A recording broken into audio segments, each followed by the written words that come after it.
Space, the final frontier, or at least that's what the captains of the USS Enterprise would lead you to believe anyways. But is it possible they were overlooking something? You see, the dictionary describes frontier as vast, unexplored, and wild. That being the case, then certainly today's location fits the bill. 365 million square acres sprawled over 4 time zones, creating the world's largest peninsula. That's vast. Unexplored? Well, for over 30,000 years, folks have been visiting these parts, and most of it is still unseen. Wild? Well, I have to admit, it is a little bit rough around the edges, but that's a good thing. Hi, everybody, I'm Angelo. Welcome to this week's Outdoor Journal, and welcome to Alaska. Vast, unexplored, and wild. Those are just 3 words that are commonly used when describing this place, along with spectacular, breathtaking, magnificent, inspirational, and the list of accolades goes on and on. Now, although Alaska has many claims to fame, including the great gold rush and the oil boom and all the natural resources, its biggest claim is that it's home to the world's largest real estate deal. That's right. Back in 1867, the Russians, who then owned this area, sold the entire 365 million square acres to the Americans for a mere $7.2 million. By today's standards, it's no more than a drop in the ocean. It's no wonder that this is America's largest state. With all these mountains, you just couldn't have made it any smaller. Those Texans down south may boast about being the biggest, but you could fit 2 states the size of Texas in Alaska. Now that's big. And pardon the pun, but to top it all off, some of North America's highest peaks are here. And there's gold in them thar hills, or was. Rumors of the yellow metal trickled out, and by the 1850s, Alaska had its own gold rush. Prospectors poured in, and soon makeshift towns started popping up faster than claim signs. Many of these shack towns laid the foundation for cities like Anchorage. The gold rush is long over, but people now enjoy Alaska for what it is, one of the most magnificent states in the Union. Its grandeur can be found around every bend. And now, where a prospector once panned for gold, people now take in the natural beauty. It's just a quick trip down the highway from Anchorage to the town of Homer. Small shops, restaurants, and fishing tours can be found everywhere.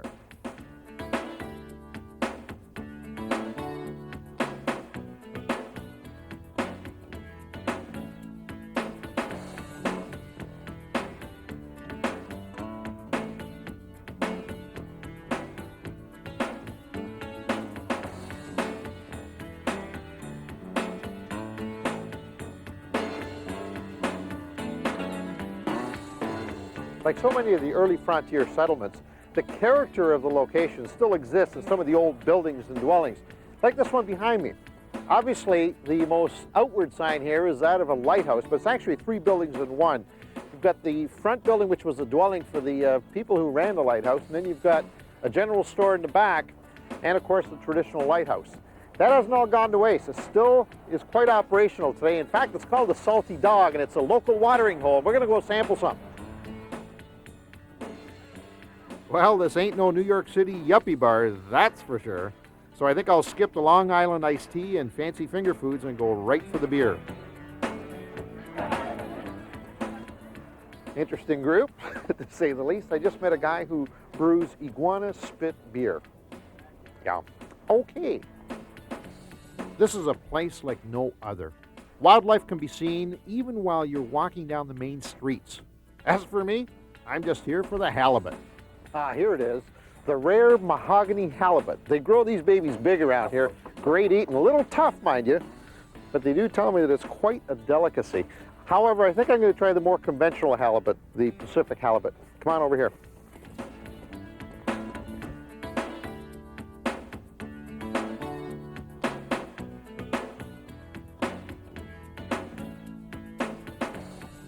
And this is the largest member of the halibut family, the billboard halibut. As you can see, grows to tremendous proportions, and I understand a real killer on conventional tackle. I don't think I'm ready for that yet.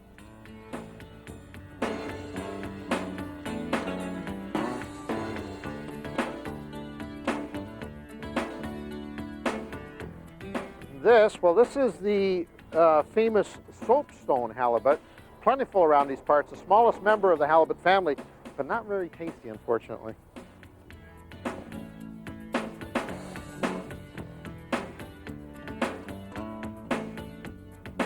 This is one of the most resilient members of the halibut family. It's the molded fiberglass halibut, quite common here on the Spit, but once again, not very good eating.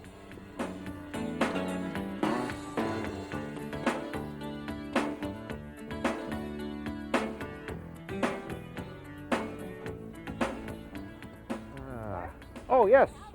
Oh, great. Thank you. Excellent. Thank you very much. And this is my favorite halibut of all, boardwalk halibut. Look at this thing. Where else could you get fresh butt on a stick? Whoop! Halibut on a stick.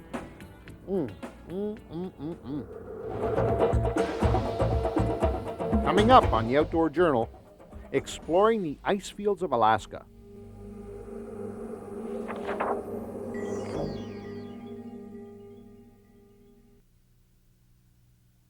And now, back to the Outdoor Journal.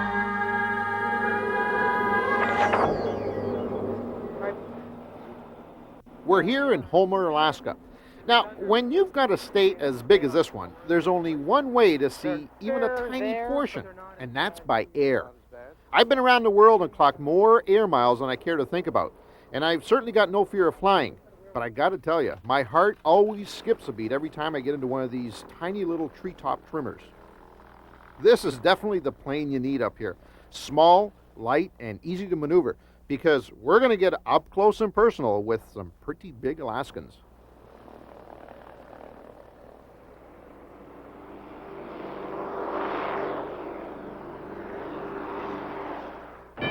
Too bad the prospectors of the 1800s couldn't have seen Alaska like this.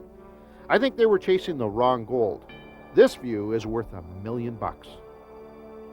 Mountains as far as the eye can see. In fact, if we headed south, we could fly over mountains for thousands and thousands of miles all the way down to Southern California. Earthquakes are a constant threat in some areas, but you wouldn't know it from up here. It all looks so quiet and serene. A little piece of heaven on earth.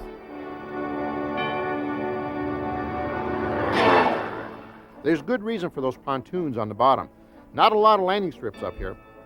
However, there are over 3 million lakes in Alaska. Many places are only accessible by seaplane.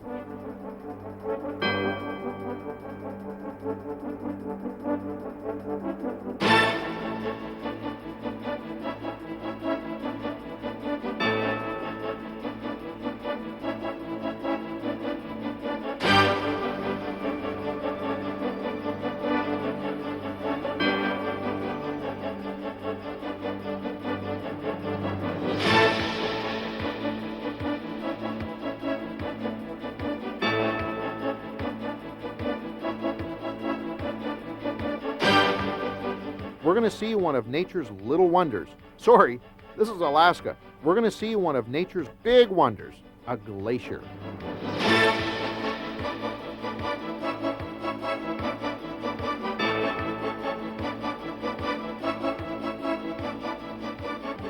Don't get it wet now. One. That's the food, right? Yes. Excellent. All right. I notice you always bring food around on all the little jaunts. I guess just a little safety precaution, even if you're not going to be staying there for a long time. It's always nice to have little goodies in case you need to in case you have to stay overnight. You don't want inside joke there. Keep your energy up. I noticed this is a really unique operation you've got. First of all, it's more of a one-on-one situation. The plane is got a lot more range than some of the short-range planes that these excursions normally go out on. Right. Tell me a little bit about it. These are basically private trips. Take 2 to 5 people through Alaska that you can't get to any other way. Volcanoes, glaciers, bears, places you can't get to by other means, and it's a custom trip. We can accommodate if you are a kayaker and want to kayak around the glaciers, we can do that. Take an inflatable boat out, but no experience is required. Is there an age restriction, health restriction? I mean, I guess what I'm trying to get at is, can anybody do it? Anybody can do it, and we don't go to places that you have to hike or you have to do something. It's flexible. Unless somebody wants to. Exactly. Like we're going to be hiking into some bear country, but it's something I want to do. So obviously I'm willing to put up with a little bit of inconvenience, but people don't necessarily have to do that. No, and we can find closer accessible places and get into wherever the participant's ability. Okay, well, this participant wants to have a closer look at these glaciers. So can we leave go. this stuff here? Yeah. All right, we're not going far anyways. No. I expected it to be a little bit cooler, to be honest. I mean, it's cool, but not what I thought was good. Now, why are those 2 pieces of ice down there that much different in color? They're probably fractured recently, and the ice on them is fresh, exposed.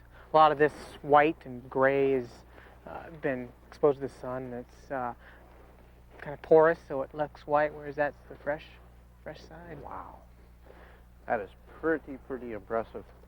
Pretty well. Here's some more blue stuff up here too. Yeah. So it's a continuous flow of water, obviously. Yeah, well, this is the glacier's melting up ahead of us. Okay. At the top of the glacier up there is just more snowfall, and the snowfall piles up and becomes ice. Wow. And eventually that ice is just dense and gravity draws it down. And as it comes down, it flows to where it's no longer getting enough snow, and it starts melting out at the bottom. And it ends up being a big conveyor belt, basically, of rock and crud that falls into the glacier.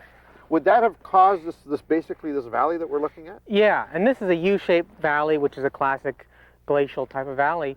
The glacier just etches away, scours the valley it's flowing through, and plucks up boulders, smooths it out, and dumps them off down here. What we're standing on is glacial till, which is dropped out of the glacier.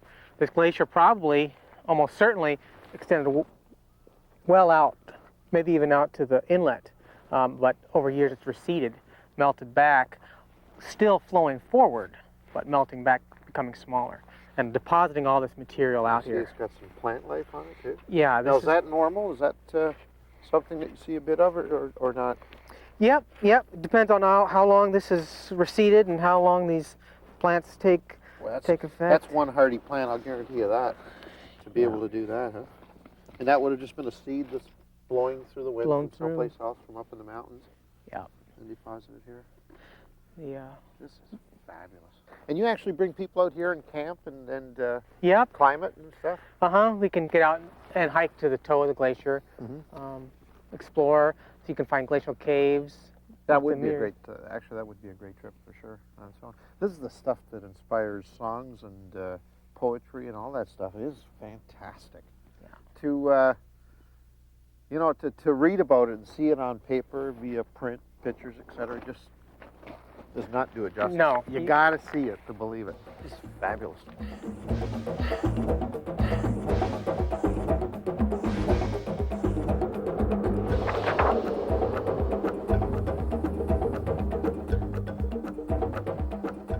Homer is on Alaska's Kenai Peninsula, a little over 100 miles from Anchorage.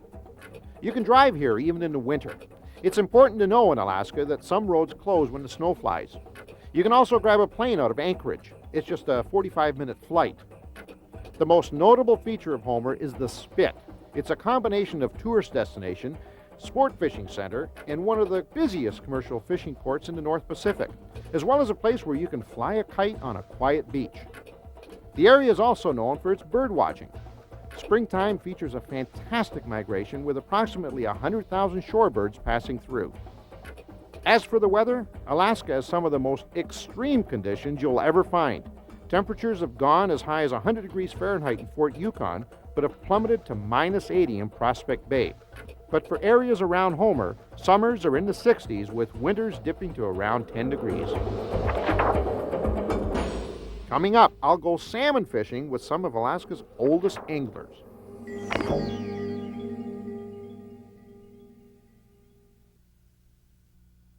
And now, back to the Outdoor Journal.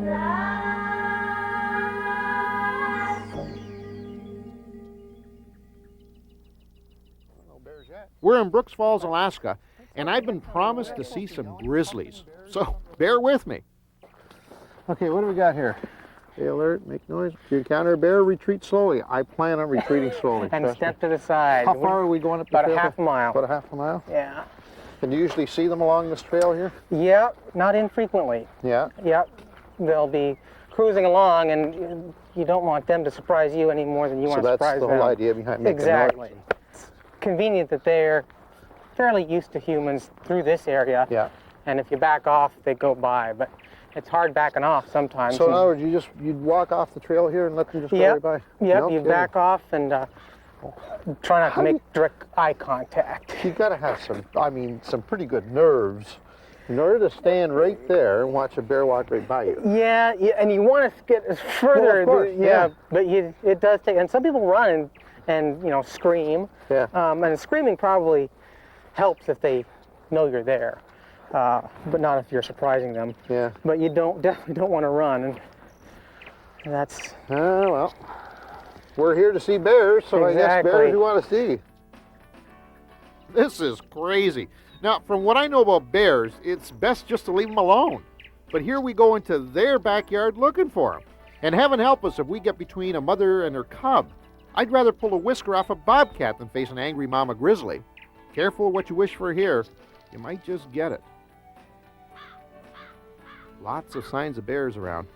Maybe I should just go back to Salty Dog Pub. I could just tell them I came face to face with a bear and nobody'd be any worse for wear. Seems to be getting a little bit thicker. Or is it my imagination? I think it's your imagination.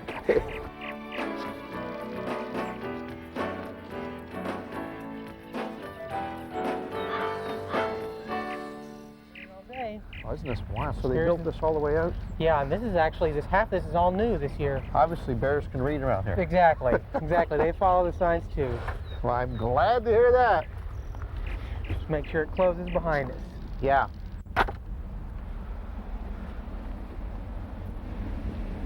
Wow.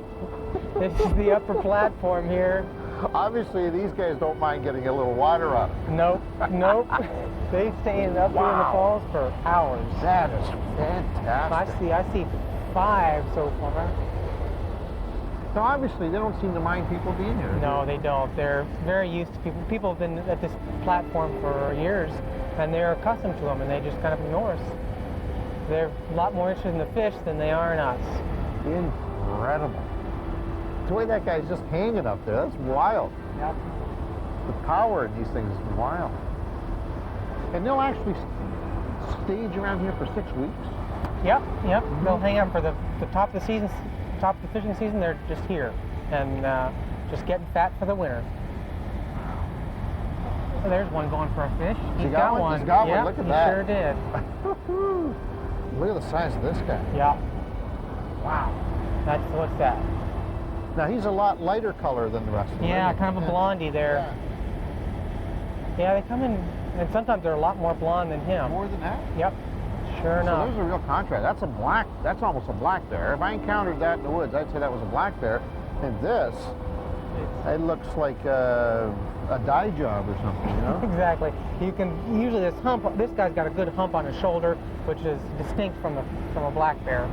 Yeah, this guy here, which is the smaller one of the bunch, seems to be staging farther back. That's obviously a sign of respect for the guys up top. Right, or submission for the guys above him. Yeah, he doesn't want to get tangled up with the bigger guys. And it all has to do with age? And size. Size, yeah. Almost.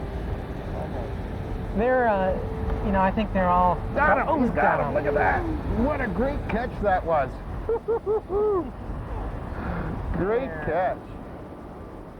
I gotta tell you, even though I've been told over and over again that this is completely safe, those are bears out there. Not bears in a zoo with 1-inch bars of steel between me and them. It's just me and the bear. That's North America's largest meat eater. We're talking about 900 pounds of pure muscle, to say nothing of the teeth. And you don't want to be on the receiving end of those claws when he says, "Hey buddy, this is my fishing spot."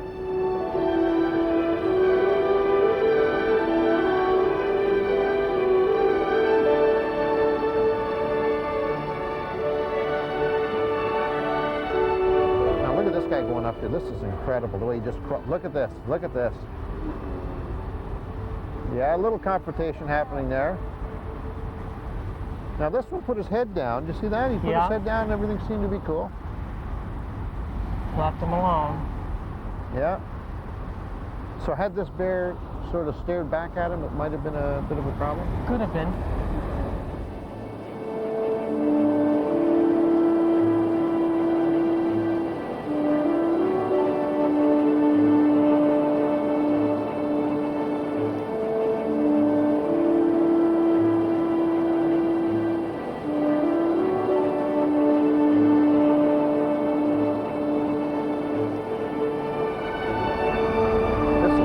What a great opportunity for people to experience something that you otherwise would never even dream of. No, I mean, it's relative safety here. Exactly. And close up seeing natural bear behavior.